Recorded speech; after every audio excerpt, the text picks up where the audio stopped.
So 24th of Last Seed and the end of the Third Era and the final hours of my life. Welcome to the Oblivion Podcast. I misquoted the hell out of that. I think I captured the spirit, but I don't think I captured the letter of Jean-Luc Picard's. It's really impossible. I mean, beyond the gates of Oblivion, no waking eye can see. But you need to close shut the jaws. Several of them, Oblivion. in fact. They keep popping up. Oblivion, not the best Elder Scrolls game ever. Maybe the best written Elder Scrolls game ever. It's maybe. I think it has the most, as far as linear narratives, as far as main story goes. Main quest. Morrowind is, its own thing. Morrowind is religion. This is this is the thing you like. This is Morrowind is religion. This is nationality. Unless you're one of those people that mix the two. Yeah. We do live in Middle America. A caveat to this podcast, before we get too deep into it, is there is always an implied, except Morrowind. Yeah. Morrowind is the greatest Elder Scrolls game, so much so that it is in fact not an Elder Scrolls game and has achieved a higher echelon of being. So, there's a really sad scene going on off camera of Adam trying to stretch a cord to the camera. And I just feel like it should be playing the Curb Your Enthusiasm theme song as he does. Reign of the Septums. Yeah. Which, by the way, I don't know what the Morrowind one's called, but Reign of the Septums and Dragonborn and that one from Morrowind, they're literally the same song with different elements. Mm-hmm. And all three of them are beautiful. I've been listening to them on the way to work every morning in succession. I have a 45-minute drive to work. I felt it through the force, yeah. So we'll be talking about specifically the Elder Scrolls 4 Oblivion. We want to cover all Elder Scrolls games. We'll probably knock Daggerfall and Arena out in one thing because, let's face it, they're extremely dated and not as big. Today we're talking about Oblivion with the caveat that Morrowind is a better game. But Oblivion is an incredible, indescribably good game. It really is. It's beautiful. From the second you step out of the sewers, from the second you start the game, you are in a living, breathing world. Yeah, it really feels that way. This is the first Elder Scrolls game to have NPC schedules. They would go to the bar after work. They would go home. Yeah, and so many people go to the bar. If after you accidentally drop an apple, riots will break out, which is what happens in southern Indiana. right. What is the most southern Indiana town in Oblivion? Ooh, is it Breville or is it Leowen? It has to be one of the two. Breville. Leowen is like the Berglund Heights of Hourtell City. So it's haunted as hell, and there's goblins around. But it's still it's upscale from Breville. Like Leowen is like all the houses are really nice, but everyone's still poor. Yeah, it's Grandview. Oh my god, it's Grandview. And nobody's laughing at this. Everyone's watching this. It got anti-gentrified. Which Breville got neither. Breville's just a shithole, and it's really Yeah, but you can buy a nice little shack by the swamp / sewer, and like the skooma den is just a hop and a skip away, or the meth den as it would be here. The outdoors is probably more like coral here. Definitely there's coral. Always some really douchey noble who's like, I'm such a great hiker. I'm gonna do Everest next year. I got my Sherpas lined up, scheduled. They're putting in an escalator just for me because I had that foresight. Oh God, come into hell and help me, please. So, Adam, go get your box. Go get Oblivion. Oh yeah, you. So Adam actually has the same copy of Oblivion I had. He just has it for PC. I had it for Xbox 360, and it's a special edition with a really cool lore book. Yeah. It's like faux leather bound. I remember seeing it. I didn't get to play Oblivion for a while because I didn't have an Xbox 360 until college. Mm-hmm. So I had to. It was basically just me. Do you remember in the original Star Wars trilogy, the VHS tapes? There's that Leonard Maltin interview. Oh, and it's so good. Yeah. Because they're talking about the prequel trilogy. It's going to come out. Right. So for like 5 years, I am constantly playing Star Wars. I got to get pumped for the prequels. They're going to come out. That was basically me playing Morrowind. Like, I had the same thing because I didn't have a 360 until probably a year after I graduated high school, which would be congruous with when you went to college. So we probably played at the same time. But you had this cool lore book that went over the entire empire of Tamriel and a little bit beyond, I believe. Other lands. Yeah. You learn about Thros. Yeah. And Pion. Is that one of the Piandonea? Piandonea. Hey, come on! I think there was a story with the Wolf Queen or whatever where she sleeps with the guy from there. Oh yeah, one of the books. And she sets his fleet on fire immediately thereafter as part of a convoluted scheme. To get money. I thought I had read a lot of books in Morrowind and Oblivion when I first played these games. Don, you've probably read every single book in that damn game. My life mission was to find Bone Volume 2. I never could find the entire volume. I found it once, and I was like, oh, that was such a good story. I want to read it again. This is a new save file, though. I guess I'm just going to have to break into everyone's house. So, Adam, I noticed you're missing your septum. You are missing your septum. It's in. I was hoping it was in a vending machine somewhere. But hold on. Again, coming on camera. I don't know why he's saying that. Like, it's just so bad that he's on camera. But so this is kind of what this version of Oblivion is kind of like telling of the Elder Scrolls for me, because like I genuinely love the lore of these games. I genuinely love the world this takes place in. It's fantastic, and I don't think any of the Elder Scrolls games, and this will be the one time I break the caveat, not even Morrowind, really sold this world to you like Oblivion did. Like, look at this. It definitely made it a lot more relatable. Exactly. Like it was the Star Wars introduction to a genre. Right. Absolutely. Yeah. And like even this septum that I'm holding in my hand, the Empire's law, the law is sacred, praise be to Akatosh and all the divines. Like, they literally have as much propaganda bullshit on their money as we do. Yeah, it's like it's the opening scene to A New Hope. Okay, there's an empire. It's big. There's 9 divines in their religion, and they take it very seriously. Yeah, and it's everything you need to know. And what's funny about Oblivion is in Morrowind, everyone's crapping on the Empire the whole game. Like, everyone's like, oh, they suck. Even the Imperial soldiers you talk to are like, oh, I'm stationed here. I don't really like it. But the moment you start Oblivion, it is like the glory of the Imperium will stand until the edge of reality. Like, and Jean-Luc Picard is the Emperor. How could you be like? How could you hate and Ural Septim? It's the first time you meet him in these games, other than the ending of Arena and the beginning of Daggerfall. Yeah, and he's such a cool guy. He really is. He's so not like everyone else, like shit talking to you because you're a prisoner, and he's like, hey man, you know what? He's very humble. He talks about how he has served all the divines his whole life, even though what is it? He says kings and generals have bowed at his feet. So he's very humble. You know, he's the kind of emperor you want to have a beer with. And you know what? I'm going to die, and I'm just worried about what's going to happen after. I think you really need to get onto this Oblivion. Compare and contrast that to the boomer generation. Man, I'm going to die. It's your problem now. Your cousin, actually, Megan, sent me a link the other day on a Facebook Messenger that said that was like boomers are taking college courses now for like $10 a credit hour. Yeah. It's absolutely infuriating. Everything has to be inflation adjusted so that it conforms with how they remember life when they were young. Except not for us. Yeah, no.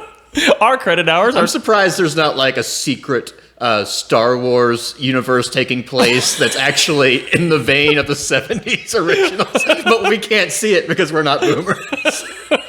We haven't worked hard enough. We haven't eaten enough pot roast. I don't know what it is with boomers on Facebook and pot roast, but they love pot roast. I like it. It's okay.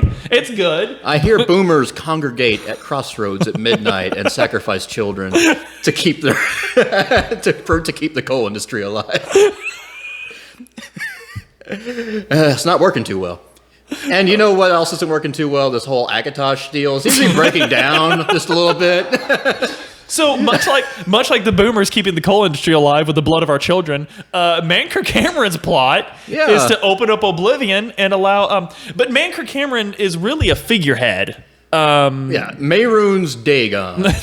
Name like that, you got a lot to live up to. Oh yeah, and he. In fact, one of your first encounters with this cult directly is a human sacrifice. Yeah. Like you're like okay, I got the robes on. I'm gonna do that little Scooby Doo. I love that. By the way, you literally beat up a guy, take his clothes, like drag him into the bushes, and he comes out clothes perfectly fit. That's another thing I love about the Elder Scrolls. No matter who you kill, their clothes perfectly fit. Yeah. Even if you find him in a chest that's in an abandoned elven ruin. The elven ruins in Oblivion are so much cooler. And the dwarven ruins. Mm-hmm. Oh wait, were the dwarven ruins only in Morrowind? No, they were in Skyrim as well, I think. Yep. Yeah. I don't know they were in Oblivion though. That might have just been elven in Oblivion. Yeah, dwarves weren't allowed in the in the Cyrodiil, yeah. Cyrodiil was just too cool. Like no matter okay, the dwarves. Let's get real here. They were committed atheists in a world where gods were 100% factually true. They didn't care. What game is it where they talk about how the dwarves worship logic and reason? Yeah. While the other there's a whole thing about that. There's literally a god debating you about their existence. You're like, no. Convince me. Debate me, bro. Richard Dawkins, you're an amateur. These fictional characters. You don't exist. I'm gonna change my mind. Like fucking Richard Crowder sitting outside of a Google or like I love this guy because he literally. Well, I don't love this guy, but he goes to college campuses and just bum rushes people with his outrageous question. Then he's like, "These guys don't even know how to answer." Also, get a haircut. You look stupid. Yeah, he's gonna strike the heart of. And he's just gonna, and the rapture is just gonna happen. Like everything just got better after all the dwarves freaking left. Who's the Alex Jones of Elder Scrolls? Ooh. The adoring fan. Oh my god! Oblivion, the adoring fan. As long as you are playing as Trump, it makes perfect sense. Oh, that reminds me. I recently did the on Game Pass. Oblivion is on Xbox Game Pass, by the way. So play it. I did I was doing the arena, and I can't do the Grey Princess quest. It's too depressed. I can't bring myself to emotionally do it. I have to beat him in a fair fight, and there's no option for like doing the quest and then not telling him the truth. Yeah, like you have to tell him the truth if you do the quest, and it's heartbreaking. It's one of the only parts of Oblivion where you're really sidelined into that. Right, because Oblivion's a very free game, even in your moral choices. Like one of the big turnoffs for Skyrim for me was that the companions introduce a cult of literal werewolves that you can't do any only way to advance is to join them. And when there is another cult that is doing just fine, a literal competitor, and it's such a juxtaposition to the Dark Brotherhood quest, because you can choose to go against them the moment you find out about them. You're not leaving this place until you've killed someone. You can kill the Dark Brotherhood person. That's like the best part of Skyrim. And then when you get to the Dark Brotherhood headquarters, you can just kill them all, go tell a guard you did it, and he's like, congratulations, you destroyed the Dark Brotherhood, and that's it. So there's a little bit, it feels anticlimactic to do that, but at least it's there, whereas the companions, they're just like, hey, we're werewolves, we drink at this meat hall, we have honor and you're just, this fucking guy. these fucking jabronis. Why can't I join the Silver Hand? That's all I want. Right! It's a perfectly good cult. Like, imagine the ranks you could achieve in that cult. Like, right. In the Mages Guild, for all of Elder Scrolls, you always have these really awesome, like, job titles that they give you. You join the Silver Hand, like, congratulations, you have been promoted to Skinner. Right! But, favorite faction in Oblivion? What's your favorite faction quest line? Ooh. Dark Brotherhood's kind of obvious one. Okay, a caveat besides Dark Brotherhood. Because the storytelling there was just so great. Oh, it was good. Like when you finally meet Sithis or Yeah. the Night Mother. The Night Mother. When you And finally she's meet her, and just she's so like, proud of you. You didn't do anything wrong. You just did what you were told. Hey. This isn't on you, man. Hey, I love all my children, especially you. I know that I love all my children, and you slaughtered half of them because some idiot gave you an order in false pretense. But Look, you murder a gentleman by unscrewing his little head mount so it falls on. it's so good. It's so good. The kills in the Dark Brother. It's like every single one was well thought out. And the only cool one you get in Skyrim is the chef, the gourmet. Yeah. But in Oblivion, you could go with that guy and basically, it's a really, like, PETA loves that mission. You could kill him with the trophy of his murder. And then there's the dinner party. The fancy dinner party. You're like, what are you doing here? I got an invite just like you. Oh, we're not allowed to leave. There's a killer amongst us. Someone in this room is a murderer. Have you ever actually successfully done that without actually killing anyone? I think so. I can't remember the It's specifics, harder than it sounds. But yeah, like I remember you had to set up a lot of like soap opera stuff. Oh, and Oblivion, and another thing is Elder Scrolls has never really been good at like these spiderwebby dialogue things. It's never been. But that mission is so good. Like, it's a curveball because you don't expect it to be that hard. You literally think there's going to be an option where it's just like, hey, people were laughing at you, man. Like, Yeah. but you don't get that option. Like, it's really hard to get these people to kill each other. And it's hard to do, and they don't like each other to begin with. Yeah. I think you get the two, the Dark Elf and the Nord that like each other, or I think it's you a have Nord. to get them like you say like, oh, she's waiting for you in the bedroom. Hey, he's waiting for you in this other bedroom. Right. Then they're alone. Like, oh, that like, if that was really happening, you have the perfect like backup. Like, hey, you sent me to the wrong bed. Oh, I meant that one. I'm sorry. It's a perfectly believable mistake. Right. And that's just sort of the brilliance of Oblivion's quest. A lot of these quests you just don't see coming. I just I like that admittedly they are very crafted. Like you have to do things a certain way. Right. Absolutely. So like Skyrim does have the fact that you can abuse certain systems to make unarmed combat really cool, and they had those cool wrestling kill animations. Oh, so I theoretically, think one is even a suplex, isn't it? yeah, you just suplex someone in secret, like it's funny. The animations are like cool. Skyrim is a very fun game. It's just not, but Oblivion has an art to it. Well, the way I describe it to people is Skyrim is the absolute worst Elder Scrolls game they ever released, but even the worst Elder Scrolls is leagues better than most other games, is the way I describe it. And yours is brilliant. The mile wide and inch deep. That's brilliant. I use that every time something like this happens. Skyrim is that's a brilliant way to put Skyrim. But we're not talking about Skyrim. We're talking about this gorgeous woman. I also really like the Mages Guild. Oh yeah, the Mages Guild is so good. Because like the Archmage in this game isn't a secret necromancer. Right. He's just like some nice guy. He's like, hey, there's a bunch, like, we've had a lot of people leave our organization lately over our ban on necromancy. And turns out that kind of branches off into its own kind of unique main bad guy, basically. Which Mana Marco, the King of Worms, it's such a classic Elder Scrolls villain. Yeah. And in fact, he's the main villain of vanilla ESO, which takes place in the second era. So some connection to the Daggerfall, the Dragon Break. I can't remember. Yeah, Daggerfall. He was very involved. Daggerfall actually has a very Byzantine story. Yeah, very, and it all deals with this orc just happened to get this letter on accident. That's that sparks everything. Daggerfall is an incredible game. It's just extremely dated. It's extremely dated. Yeah, even the Fighters Guild is good. Mm-hmm. Dealing with the hist, the history. Yeah, that's such a good. It's a good way to hoodwink someone who's like, oh yeah, go to this. You know how all of your missions are go here, kill a bunch of things, and then come back for a reward. Like, hey, you went and killed a bunch of innocent people. Right. It was such a good.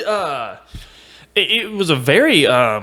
Good thing. And then you get that one, and the Fighters Guild, it's all fun and games until you get that one in Leowen, where you have to get the guys that are drinking too much and causing a ruckus. Yeah. that's when everything goes like, wait, because that guy, he's like, because you say something like, this isn't honorable, and he's like, it's not honorable. My wife take an extra wash just so, and you're like, oh my, like it's a good story developing. Like there's actual economic ramifications making these people behave this way, and it's just, it's fantastic storytelling in Oblivion. It really is. It's so much like I admittedly they did tone down the setting a bit because early on in Elder Scrolls the Imperial capital was more like Mesoamerican empire. Yes. A jungle. Yes. I admit it's kind of a step back, but at the same time, do you really want a 2000s era game developer handling presentation of a Mesoamerican absolutely. culture in this detail? I mean, we had Emperor's New Groove. That was basically the highlight of our ability. And I think having it be more of a Roman / Charlemagne kind of deal really worked out well for them. It's accessible. It's like the Rankin Bass Lord of the Rings cartoons. Yep. I really loved the Return of the King cartoon when I was younger. Oh yeah, the orc songs. Unfortunately, there's no like real orc songs. There's no orcs singing "Where there's a whip, there's a way" in Oblivion. It's one of its lower parts. It's normally that orc in the Imperial capital that runs the I make weapons, big weapons. I like the orc who wants to be a knight but doesn't understand what that means. Oh yeah. So she like the lingo that gets thrown around. Like, is that a good knight? Is that a title? Yes, it's a title. You're a knight. Oh, a knight errant.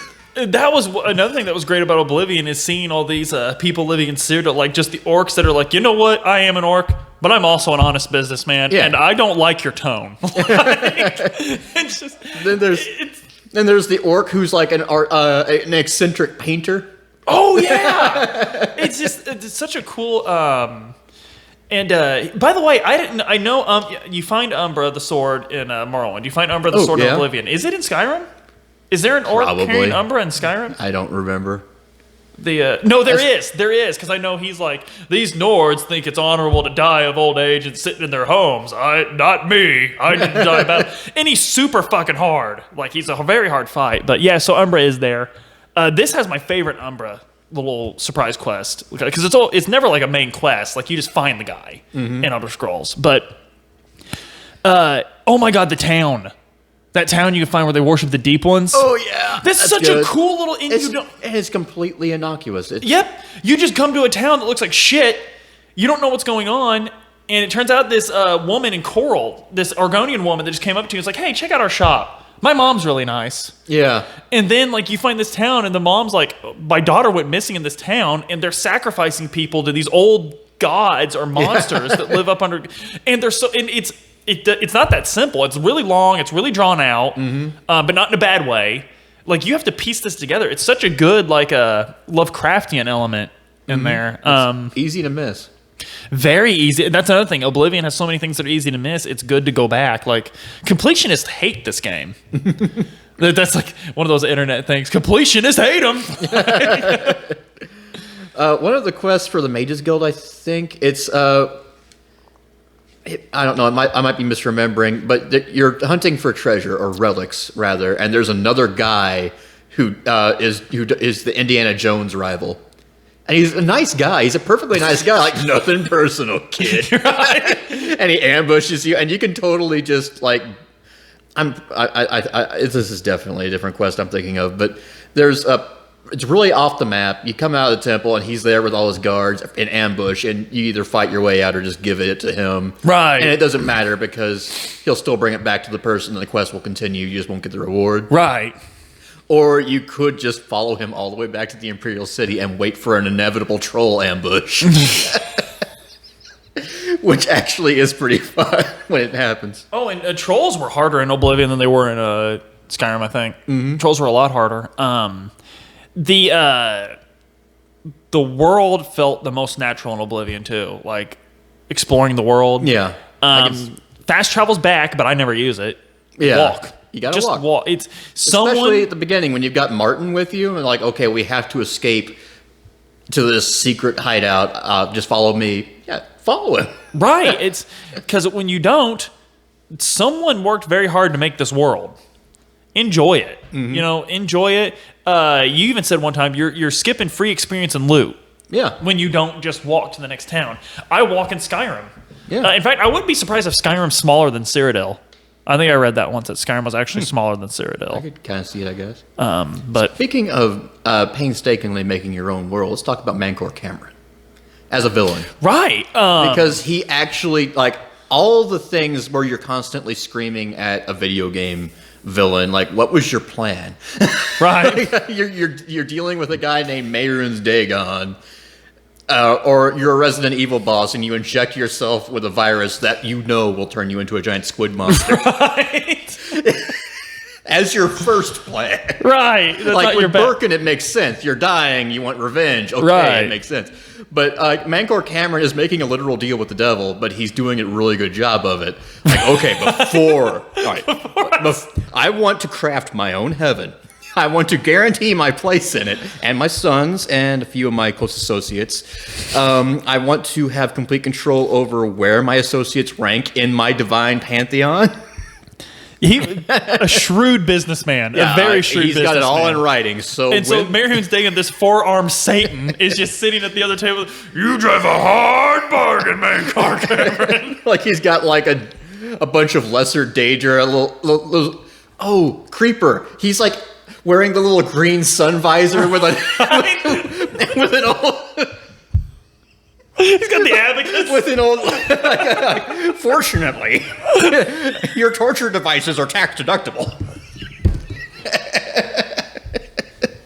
Just give him his world. We'll write it off. We'll write it off. So he works Settle by. the gremlins too. Well, it's rather brutal here.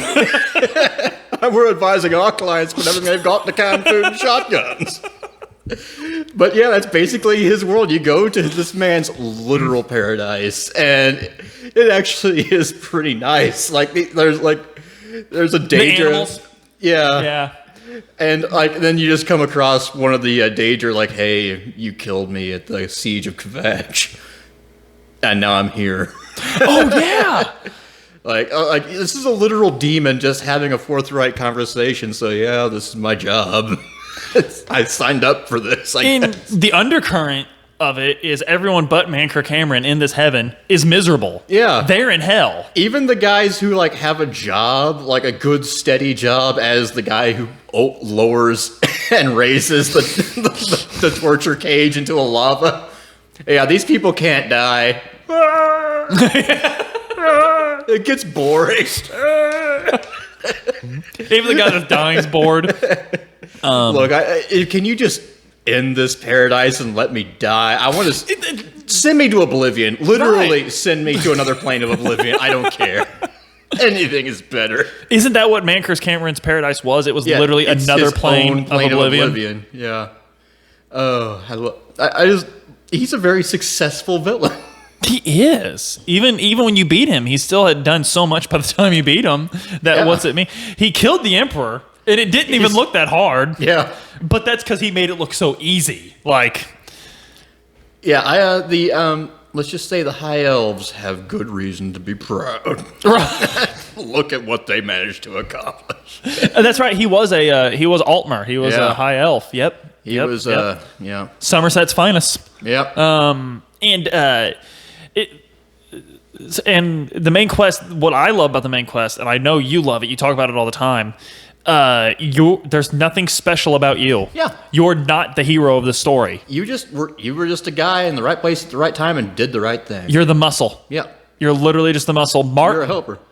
Sean Bean, Boromir Yeah. is the hero. And he's absolutely the hero. He even gets the big moment at the end. Yeah. All you get is special armor.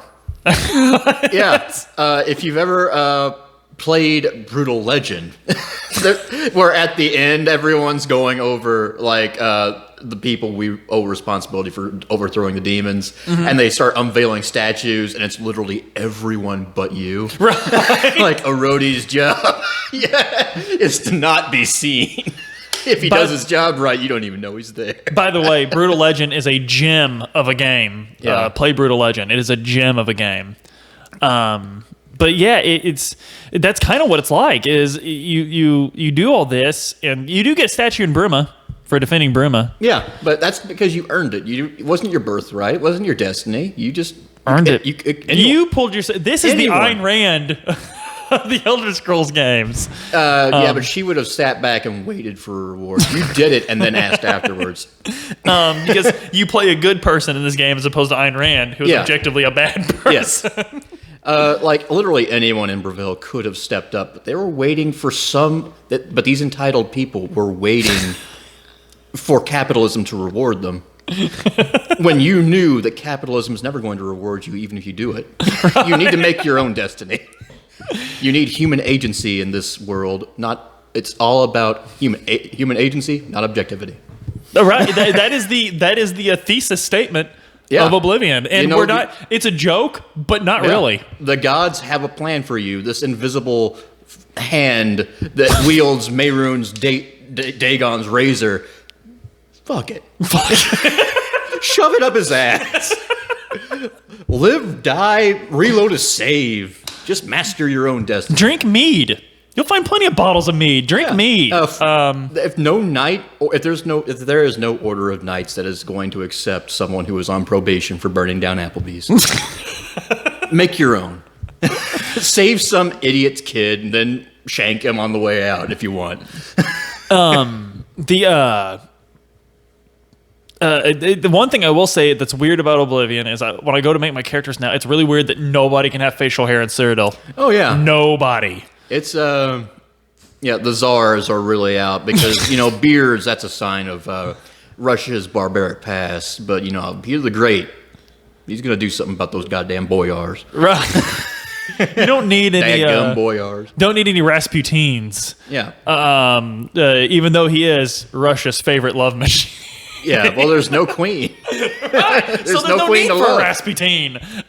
There's just a really, I love the Chancellor because he's just a working man. Oh yeah, he's like, look, I've got tax records from elsewhere. Like where elsewhere? Yeah, not here. I understand that. Elsewhere? No. It's where the cat people live. Oh.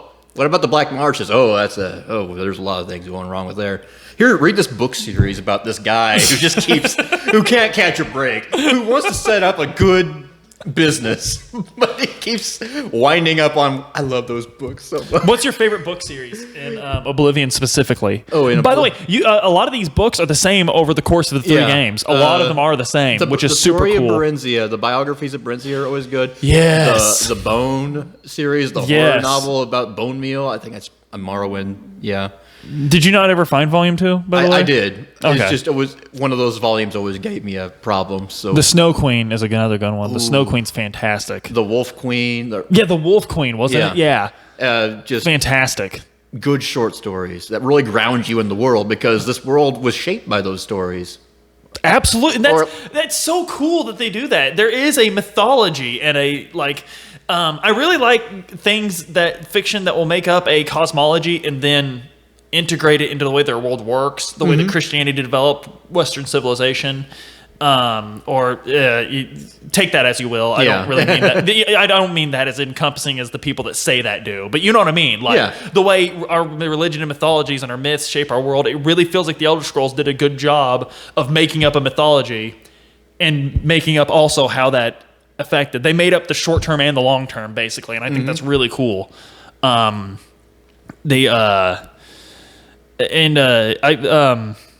Another great book, and you can watch the play in Morrowind, The Lusty Argonian Maid.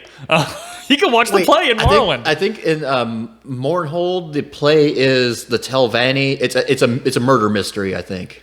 Oh, that's right. Yeah, the one you can watch in because someone actually dies in the quest, doesn't it? Yeah, yeah. You get attacked on stage during the climactic scene. That is in Tribunal, which Tribunal and Blood Moon. Which one? I can never decide which one's better. I love Mournhold so much. Now, in Oblivion, City of Lights. Oh, and Sothasil, going to Sothasil. Yeah, and he's just dead. You don't get to meet him. You're gonna pay for your dino crimes.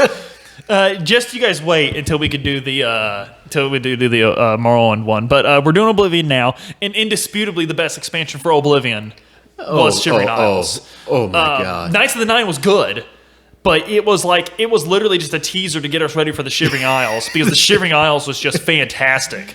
Oh, it's so. I love it so much. Do you go through Mania or Dementia first? It depends because it's so 2000s either way. Right. Okay, what, you want to go to Hot Topic or do you want to go to Annie Ann's Pretzels? And then there's that town that exists in both. Yeah. The capital does, but what's the capital's name again? Let's see. It's Dementia, Mania, and ooh, that's a good one. Hold up, we'll keep going. But it's just so Sheogorath is just such a good character for a god. And they could have made him so lame. They could have literally made him Deadpool. Yeah, but they didn't. He's so good. He's joking, but he's often telling jokes that are only funny to himself, and it's intentionally kind of off-putting. And every New Sheoth, I thought it had. Because you build a Applebee's free world every 1,000 years, and then you slowly start to lose your mind, and you sell out. You become the god of order and start building Applebee's instead. Right, and that's the quest line to Shivering Isles. He's like, "Hey, I'm sick of this happening." Yeah, I can't live between these worlds. You need to be the god of burning down Applebee's. Right. And I will become the permanent regional manager for Applebee's in Oblivion. And the great thing about Shivering Isles, it was such a curveball. It was such a curve, we didn't see it coming because, of course, you could still do like in any Elder Scrolls game, you could still do a artifact quest for Sheogorath. Yeah. You get the Wobblejack. And you can do it after you become Sheogorath. Right. Praying to yourself, my lord. Okay, I'm glad to see you're getting into character. And the game actually does react to that in a way. But it's... Yeah, so just great DLC. I love that he becomes noticeably less fun and more sane. His jokes are more forced, right? As he comes down from being Sheogorath, right? It's beautiful. It's probably the best written part of one of the best written games of all time. A man is recovering from dementia, and it's actually a tragedy. Right. We're seeing more and more of Grandpa every day. He's so much less fun. We forgot how racist he was. It's a complete 180. Yeah, it really is watching someone regain sanity. It's watching the Joker. It's watching the Joker go to Sam's because he knows that buying in bulk is more reasonable because it's cheaper in the long run. Why bats? I'd be crazy not to buy these. It's literally it's just sad. It's like I visited Lord Sheogorath this morning. How is he? He's making a lot of sense lately. Like that. It's like. Do you remember in KOTOR 2 where you install the pacifism module on HK47 and he's like, assassinate? No. All life is sacred, master.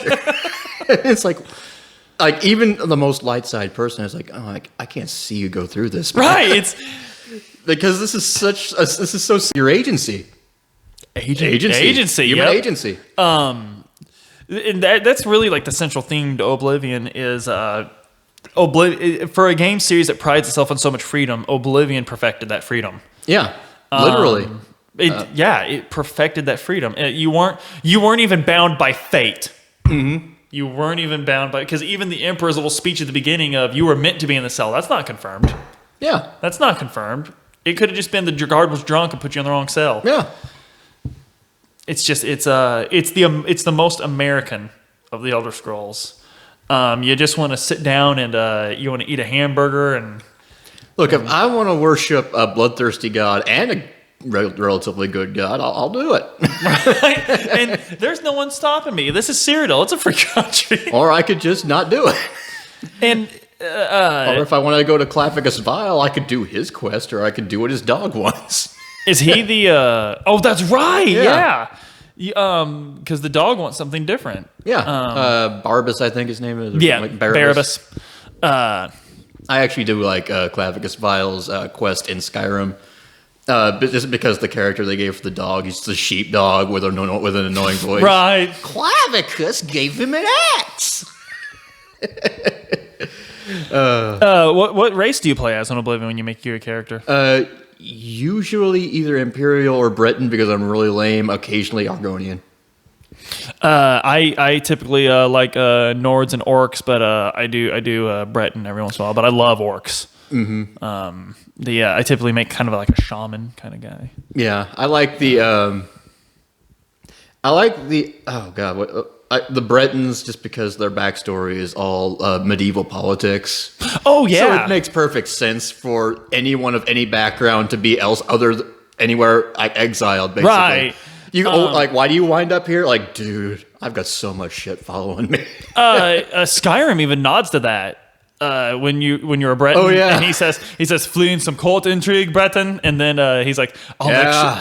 And I love it because like Hadvar's so nice because he's like, I'll make sure your remains are returned to High Rock. Like he's just thanks, man. Right, it means a lot. Like I'm actually going along with these orders to kill you for no good reason, but I'll take care of everything. Like they make you want to follow Ralof so bad, but Hadvar's the actual good guy. It's so weird. Like, there's some nuance to Skyrim, not much. Mile wide, inch deep. Like hey, exactly. Where's this going? Oh, we're here.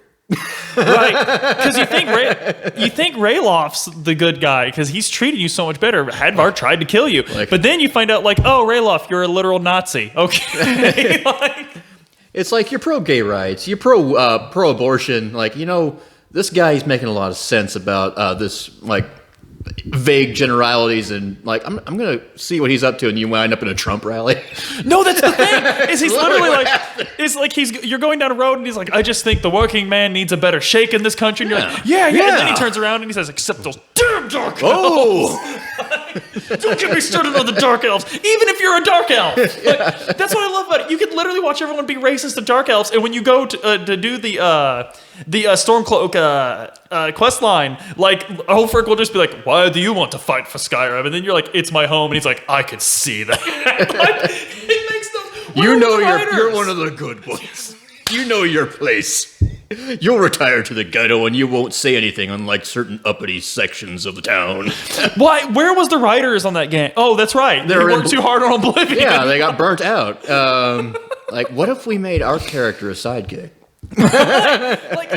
There's just so many cool things like that. Even the Fighters Guild has a great story about economic hardship and the temptation to do what's easy in the face of what's honorable. The Mages Guild is just a great political event, whereas the Mages Guild in Skyrim is literally like, hey, I cast a spell successfully. You're the guy. Yeah. It's like... I like the Mages Guild because there is background. Like there was a huge debate over necromancy and whether it should be banned or not.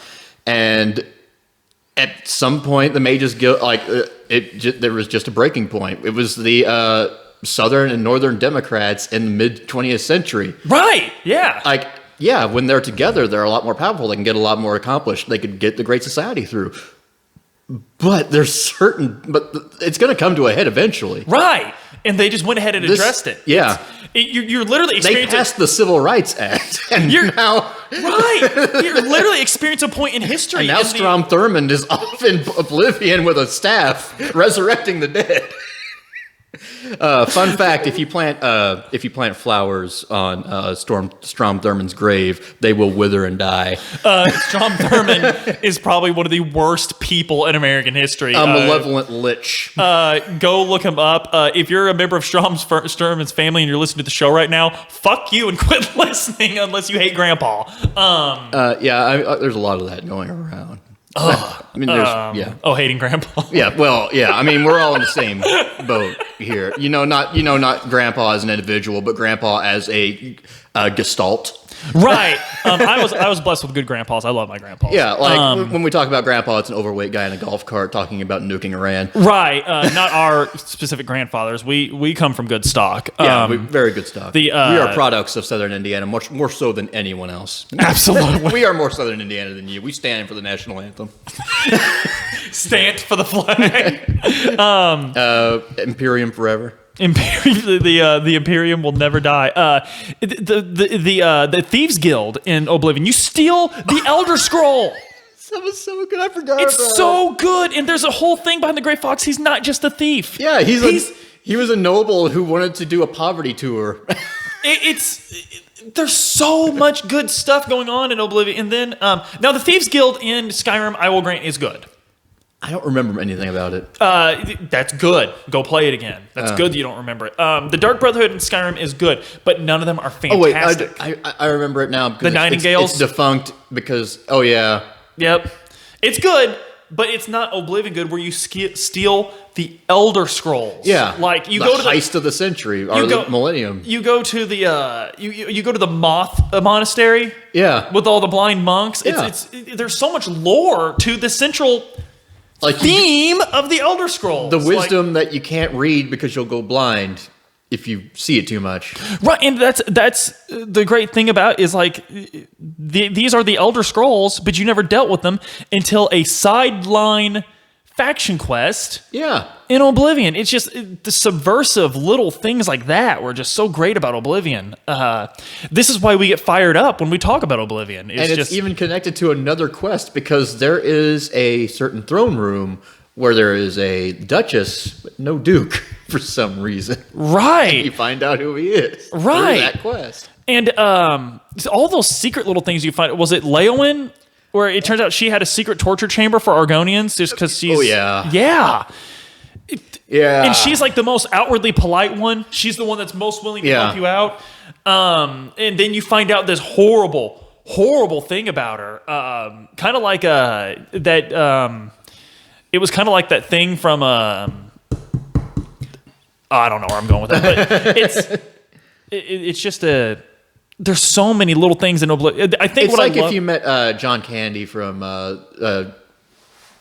Django Unchained, like at a Walmart, and he was just telling stories. Right. Like, dude, this guy, look. His accent's ridiculous. He's got this energy about him. Right. He should really be an actor. Right. And then he's like, dude, I've got a party. You wanna come to my party, dude? We got to go to this guy's party. And he's just got literal slaves fighting to the death. Like, dude, why did you bring me here? Right. That character is actually a good example. Because it's this horrible, horrible person, indescribably evil. That wraps themselves in civilization. Right. Yeah. She probably has a library of Breton novels that she does not read, but wants to be seen with. Right. Victor Hugo is Argonian. the author of Lusty Argonian Maid. I am Antonio Banderas. What's funny is you were going for Argonian, but you did a perfect Khajiit impression. And that's what's great about Oblivion is there's so many things you just stumble upon. Mm-hmm. It feels organic in the sense that you're walking around. In fact, I'm fully expecting on this playthrough I'm doing right now to discover something. I'm fully expecting it, and it's not an unreasonable thing to expect. Mm-hmm. And there's so many quests you can do so many different ways. Like the even the recommendation quest for Coral, these throwaway quests, or Cheydinhall, just these quests that aren't supposed to even mean anything. No, it is Coral, where you go to get the Fingers of the Mountain. Oh yeah. And you get a unique spell from it. You can do that. You could give the other girl the spell, or you could do the right thing. And it's literally just one of these quests where it's just a throwaway thing. And that was another thing. The Mages Guild recommendations. You had several cool quests to start an entire quest line. Yeah.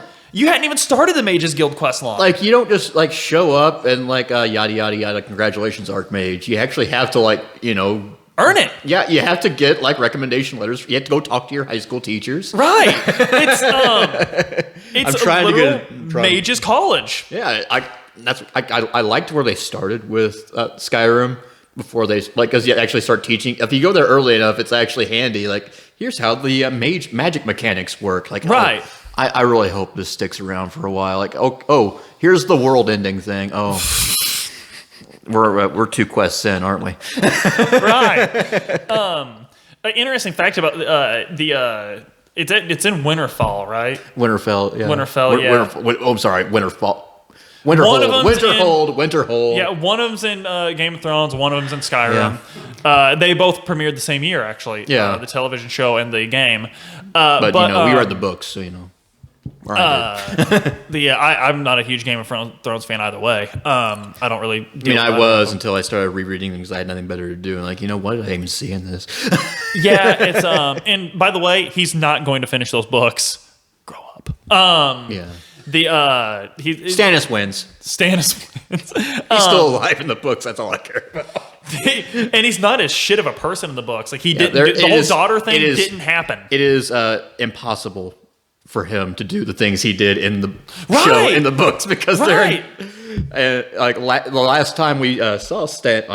Why are we talking about game? Right. Oh, I'm sorry. In the Winterhold college, that is the only perk of getting your speechcraft all the way to 100. Is you can convince her to let you in without casting a spell. Oh, good. I don't need to actually do anything cool. Exactly. So your only reward for maxing out a skill line, that's the only thing that's going to happen when you max out that skill line. It's the only check that will require you to go all the way to 100. Mm-hmm. And your only reward is to do less at the Mages Guild. It's ridiculous. Morrowind does have a lot of busy quests, but it makes so much sense when you realize the people you're dealing with. Okay, do you have any odd jobs? I'm trying to put my foot in the door for Mages Guild. Right. And okay, yeah, I got a book, but you see, it's not. Yeah, it's a rare book. You need to go to this shop you might not know about otherwise. And Khajiit has rare books, and there's no quest markers. Yeah. When this person gives you directions, pay attention to what they're saying. Your Indiana Jones friend in Last Crusade, with any luck, he saved Imperium already. Does anyone here speak Imperial? I'm trying. But the Oblivion from start to finish is an experience. It's not even really a game; it's an experience. There's a story, but there's so much. It's a game. And the best part of Morrowind and Oblivion that Skyrim failed so hard at, Morrowind, you get off a boat at Seyda-Neen. Hey, this is what you're supposed to do. Cool, man. I'm not going to do it. Just be my eyes and ears, okay? Just keep an ear out. Well, even that, it's just you get these orders, and you're just like, cool, man. You can go out your own way, and there's no feeling that you have to do something. In Oblivion, the Emperor's like, hey, take this to Joffrey, but there's no real how does this affect me? You could go out and you could do your own thing and not feel bad about it. In Skyrim, it's like, kill him! Get over there! Let him know the dragons are coming! The dragons are coming! You feel guilty for doing anything. That's the whole point of Elder Scrolls. In Skyrim, it's literally the first thing you see is Aldo would destroy a city. To see Kavach, you have to go out of your way. Mm-hmm. No matter where you're heading, you have to go out of your way to see Kavach. That guy that comes running up to you, you can avoid him. Yeah. You don't have to talk to him. But in I'm not feeling it right now. Fuck, Hadvar or Ralof will walk with you all the way to Riverwood. Yeah. They're like, hey, by the way, go to where hey, that bandit camp, quit. Whiterun, now. Start this main quest. Do it. Here's my relatives. Dude, did you just Shanghai me into a B&B? Right. And whereas in Oblivion, you walk out of the sewers, the Emperor's dead. He just gave you this necklace that doesn't weigh anything, so you can carry it forever. Mm-hmm. It's all good. Morrowind, fuck, you just got out of prison. It's all good. Skyrim, it's hey, if you don't act now, everything you love is going in flames. Oblivion, it seems important. The Emperor is dead, but there's no real proof because you didn't see anything. This is a conspiracy. You need to go out and explore and figure things out. That's your job. I've never been to Cyrodiil. So what's it worth saving to me? Yeah.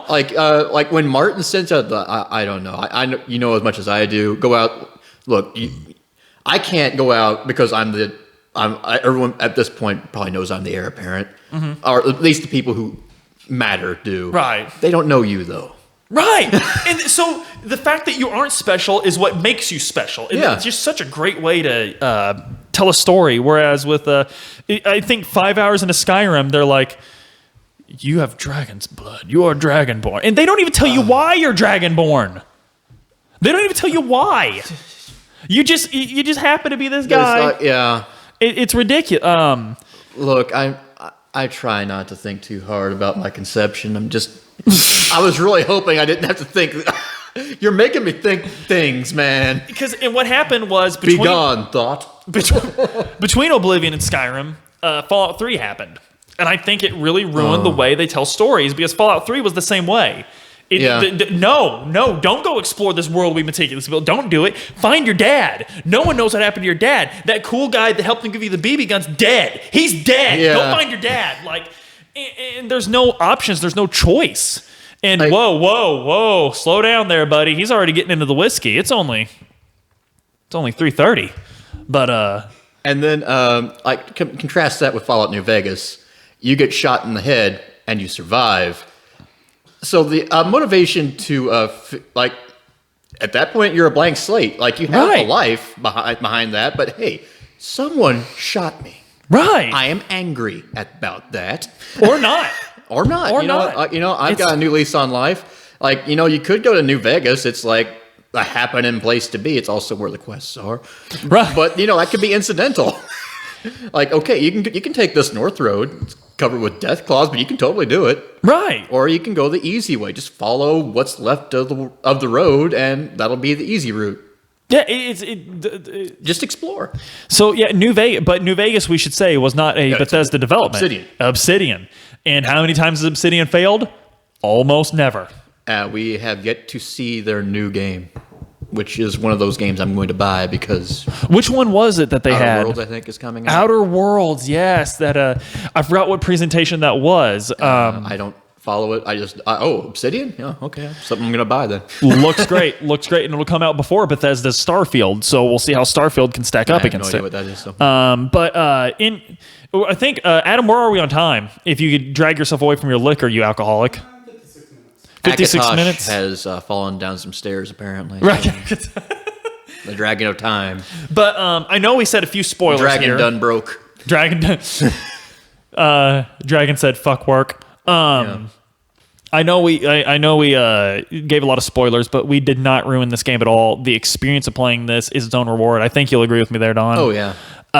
It's hard to talk about because it's hard. It's hard to play because okay, yeah, I'll check this town. Like, hey, what's that over there?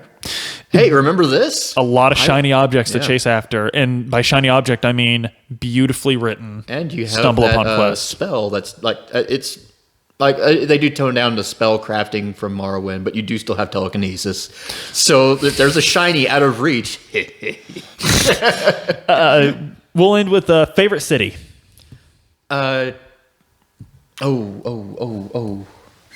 Skingrad probably. Skingrad. I like Anvil. So we're kind of I forgot about Anvil. Yep, Anvil. I'm taking it back.